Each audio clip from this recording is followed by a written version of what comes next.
Welcome to ज़िल्फा math. हम आज इस वीडियो में 2013 से क्वेश्चन नंबर 103 सॉल्व करने जा रहे हैं।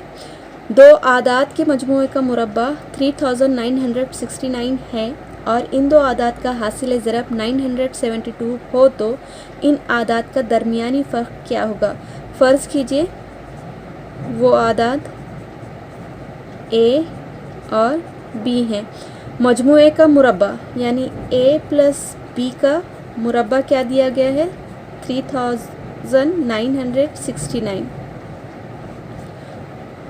और इन दो आदाद का हासिल ज़रब यानी a into b is equal to 972 दिया गया है और हमें पता क्या करना है, इन आदाद का दरमियानी फ़र्क यानी a माइनस बी हमें पता करना है। तो इसके लिए हम अलजबरा का फार्मूला यूज़ करेंगे। a plus b square minus 4ab is equal to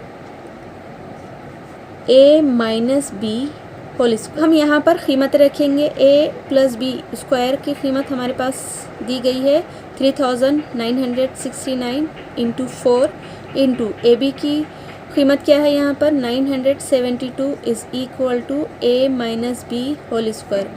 a minus b whole square is equal to 3969 minus ये क्या होगा 3888 इट इज़ इक्वल टू, हम इसे सब्सट्रैक्ट करेंगे तो हमें क्या मिलेगा 1 इट इज़ 81 मिला है। a minus b whole square के मसावी है। अब दोनों साइड हम जज़रुल मुरब्बा लेंगे। a minus b is equal to 89 का जज़रुल मुरब्बा क्या होता है 9 होता है। तो इस तरह से इसका आंसर क्या हुआ 9। अगर ये वीडियो आपको पसंद आया है तो प्लीज़ वीडियो को लाइक करें, शेयर करें, कमेंट करके मुझे ज़रूर बताएं और चैनल को अगर सब्सक्राइब नहीं किया है तो प्लीज़ चैनल को सब्सक्राइब कर लें। Thank you for watching.